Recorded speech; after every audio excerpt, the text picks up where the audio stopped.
Prostate ক্যান্সারের ক্ষেত্রে আমরা জানি ফ্যামিলিয়াল এবং জেনেটিক কিছু কারণ আছে। যেমন একজন ব্যক্তির যদি ভাইয়ের, বাবার অথবা ছেলের অর্থাৎ ফার্স্ট ডিগ্রি রিলেটিভের যদি প্রস্টেট ক্যান্সার থাকে, তাহলে সেই ব্যক্তির অন্য সাধারণ একজন ব্যক্তির চেয়ে 2 থেকে 3 গুণ প্রস্টেট ক্যান্সার হওয়ার সম্ভাবনা বাড়বে। এছাড়াও আমাদের কিছু জেনেটিক মিউটেশন আছে, যেমন BRCA1, BRCA2 এবং আরও কিছু মিউটেশন হয়, যেসব মিউটেশনের ক্ষেত্রে একজন মানুষের প্রস্টেট ক্যান্সার হওয়ার সম্ভাবনা বাড়ে। আর প্রস্টেট ক্যান্সার একটা এজ রিলেটেড ডিজিজ। যত একজন পুরুষের বয়স বাড়তে থাকে তত তার প্রস্টেট ক্যান্সার হওয়ার সম্ভাবনাও বাড়তে থাকে। পাশাপাশি আমাদের যে টেস্টোস্টেরন হরমোন, এই হরমোনের প্রভাবেই আসলে এই ক্যান্সারটা হয়। কাজেই টেস্টোস্টেরন হরমোন একজন রোগীর বেশি থাকলে তার প্রস্টেট ক্যান্সার হওয়ার সম্ভাবনা বাড়ে। এবং বলা হয় যে একজন ব্যক্তি যদি 80 বছর বয়সে পৌঁছায়, তার কিন্তু প্রস্টেট ক্যান্সার হওয়ার সম্ভাবনা অনেক অনেক গুণ বেশি একজন সাধারণ মানুষের তুলনায়। যারা ফ্যাটি ফুড বেশি খায়, যারা প্রসেসড ফুড খায়, রেড মিট যেমন গরুর মাংস, খাসির মাংস অথবা শূকরের মাংস খায়, তাদের কিন্তু প্রস্টেট ক্যান্সার হওয়ার সম্ভাবনা বাড়ে। এছাড়াও যারা শাকসবজি, ফলমূল কম খায় অথবা যারা ওবেজ, তাদের প্রস্টেট ক্যান্সার হওয়ার সম্ভাবনা বাড়ে। সেডেন্টারি ওয়ার্কার, কেউ যদি ফিজিক্যাল অ্যাক্টিভিটি কম করে অথবা কেউ যদি বসে বসে কাজ করে, অধিকাংশ সময় বসে কাজ করে, এবং যারা স্থূল, তাদেরও এই ক্যান্সার হওয়ার সম্ভাবনা বেশি থাকে। একজন বয়স্ক রোগী 50-এর উপরে গেলে এমনি কিন্তু তার প্রস্টেট গ্ল্যান্ড একটু বড় থাকে। সো প্রস্টেট ক্যান্সার হয়ে গেলে দেখা যায় যে প্রস্টেট গ্ল্যান্ড বড় হওয়ার জন্য যেসব সাইন অ্যান্ড সিমটম, সেগুলো তো আছেই, তার পাশাপাশি আরও কিছু সাইন অ্যান্ড সিমটম যুক্ত হয়। যেমন রোগীর বারবার পেশাব লাগা, অথবা যখন পেশাব লাগছে তখন উনি পেশাবটা ধরে রাখতে পারছেন না, তার মনে হচ্ছে এখনই আমাকে বাথরুমে ছুটে যেতে হবে, তা না হলে পেশাবটা হয়তো পড়ে যাবে। এবং যখন পেশাব করছেন উনি, তখন উনি ফিল করবেন যে পেশাবটা করার সময় তার ব্যথা হচ্ছে। আবার পেশাব করার সময় যে স্ট্রিমটা যাচ্ছে, তখন বেঁধে বেঁধে বেঁধে বেঁধে মানে পেশাবটা স্মুথলি উনি করতে পারছেন না, পেশাবটা বারবার বেঁধে যাচ্ছে। অনেক সময় দেখা যায় পেশাব শেষ হয়ে যাওয়ার পরেও যখন উনি ওঠেন, তখন কিন্তু ফোঁটায় ফোঁটায় পেশাব পড়তে থাকে।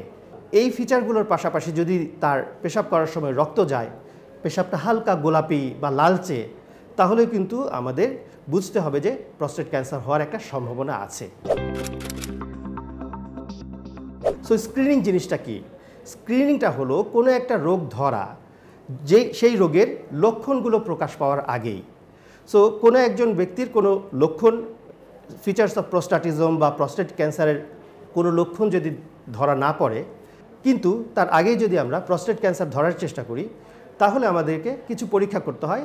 রুটিনলি আমরা সিরাম পিএসএ এবং ডিজিটাল রেকটাল এক্সামিনেশন করে আমরা রোগীকে ধরতে পারি যে প্রস্টেট ক্যান্সার আছে কি না। যদি আর্লি স্টেজ হয়, যেমন স্টেজ 1 বা 2, যেখানে শুধুমাত্র প্রস্টেটের মধ্যেই টিউমারটা আছে অথবা শুধুমাত্র পেলভিসে কিছু লিম্ফ নোড ইনভলভ করে ফেলেছে, এসব ক্ষেত্রে আমরা যেটা করি, সার্জারি এবং রেডিওথেরাপি দিয়ে ট্রিটমেন্ট করি এবং তাতে হয়তো রোগী সম্পূর্ণ সুস্থ হয়ে যায়। আর যদি দেখা যায় এটা স্টেজ 4, তাহলে সার্জারি, রেডিওথেরাপির পাশাপাশি আমাদের হরমোন লাগে, যে হরমোনগুলো টেস্টোস্টেরন হরমোনকে সাপ্রেস করে রাখে, এবং আরও কিছু মডালিটিস অফ ট্রিটমেন্ট আছে ইনক্লুডিং কেমো। তো এইগুলো যদি আমরা দেই, তাহলে দীর্ঘদিন রোগীকে সুস্থ রাখা যায়। এবং এই সমস্ত ফ্যাসিলিটিস অফ ট্রিটমেন্ট অর্থাৎ surgery, radiotherapy, hormone therapy, targeted therapy সহ অন্যান্য নভেল অ্যান্টিজেন বলি আমরা, সব ধরনের ট্রিটমেন্ট বাংলাদেশে অ্যাভেলেবল, এবং বাংলাদেশে অসংখ্য প্রস্টেটের রোগী এই মডালিটিস অফ ট্রিটমেন্টগুলো নিচ্ছেন এবং তারা কিন্তু খুব সুন্দরভাবে জীবনযাপন করছেন। একটা সিমটম হলো যে তার যে এই যে পেশাবে অসুবিধা হচ্ছে, পাশাপাশি তার কিন্তু সেক্সুয়াল ইন্টারকোর্সেও একটু পেইন, ব্যথা বা সেক্সুয়াল ইন্টারকোর্সের সময় সিমেনের সাথে একটু রক্ত যেতে পারে। কিন্তু পাশাপাশি আমরা যখন চিকিৎসা শুরু করব, তখন যেহেতু আমরা যেই হরমোনটা দেই, সেই হরমোনটা তার টেস্টোস্টেরন লেভেলকে কমিয়ে দেয়, ফলে পরবর্তীতে কিন্তু তার সেক্সুয়াল লাইফ আসলে ইন্টারাপ্টেড হতে পারে। এবং অনেক ক্ষেত্রে যদি পেশেন্ট ইয়াং হয় এবং পেশেন্টের ফ্যামিলি কমপ্লিট না হয়, পেশেন্টের যদি ডিজায়ার থাকে যে তারা ফ্যামিলি কমপ্লিট করবে, তাহলে চিকিৎসা শুরু করার আগেই আমাদের যদি হরমোনের প্রয়োজন হয় সেক্ষেত্রে চিকিৎসা শুরুর আগেই আমরা একজন ইনফার্টিলিটি স্পেশালিস্টের কাছে পেশেন্টকে হস্তান্তর করি বা রেফার করি, এবং ইনফার্টিলিটি স্পেশালিস্ট যদি চান তার স্পার্ম প্রিজার্ভ করতে পারেন।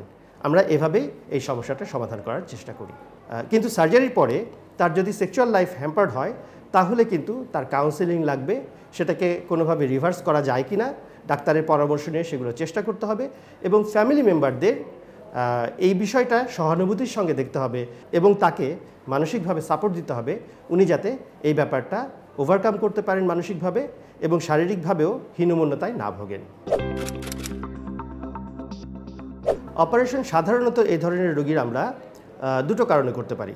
একটা হলো যদি আর্লি স্টেজে আসে তাহলে আমরা কিউরেটিভ ইন্টেনশন নিয়ে অপারেশনটা করি, অর্থাৎ অপারেশনটাই তার মূল চিকিৎসা, পরবর্তীতে হয়তো রেডিওথেরাপি এবং হরমোন তাকে দিতেও হতে পারে। আর আরেকটি অপারেশন আমরা করি সেটি হলো যদি তার পেশাব একদম বন্ধ হয়ে যায়, হয়তো তার স্টেজ 4 ডিজিজ, কিন্তু তার এমন একটা সিমটম ডেভেলপ করলো যে সিমটমটাকে আমাদেরকে অ্যাড্রেস করতে হবে, সেই ক্ষেত্রে আমরা হয়তো তার পেশাবের রাস্তা দিয়ে ঢুকে তার প্রস্টেটটাকে ফেলে দিয়ে আমরা তার পেশাবটা ক্লিয়ার করে দিতে পারি। সো এই দুই ধরনের অপারেশনের মধ্যে প্রথম অপারেশনটা যেটা র্যাডিক্যাল সার্জারি সেটা কিন্তু একটু বড় হয়, সেটা পেট কেটে অপারেশন করতে হয় এবং একটা বড় সার্জারি করতে হয়। আর যদি স্টেজ 4-এ আমরা পেশাব বন্ধ হয়ে যাওয়ার জন্য করি তাহলে পেশাবের রাস্তা দিয়ে ঢুকেই কিন্তু আমরা TURP বা trans urethral resection of prostate এই সার্জারিটি করতে পারি। তো আমাদেরকে বেশ কয়েকটা বিষয় সচেতন থাকতে হবে। এক নাম্বার হলো যে কোনো ক্যান্সারের ক্ষেত্রে, প্রস্টেট ক্যান্সারের মতো অন্যান্য ক্যান্সারের ক্ষেত্রেও আমরা প্রথমে লক্ষ্য করব সাইন অ্যান্ড সিমটম। যে সাইন অ্যান্ড সিমটম ইন্ডিকেট করে যে আমার কোনো ম্যালিগন্যান্ট ডিজিজ বা কোনো ক্যান্সার হতে পারে, সেই সাইন অ্যান্ড সিমটম ডেভেলপ করার পরেই আমাদেরকে চিকিৎসকের শরণাপন্ন হতে হবে যাতে আর্লি ডিটেকশন করা যায়। এবং প্রাথমিকভাবে ডিটেক্ট করলে অনেক ক্যান্সারই ইনক্লুডিং প্রস্টেট ক্যান্সার কিন্তু সম্পূর্ণ ভালো করা সম্ভব। এটা গেল আর্লি ডিটেকশন। কিন্তু রোগটা যাতে নাই হয় সেজন্য কিন্তু আমাদেরকে সচেতন থাকতে হবে।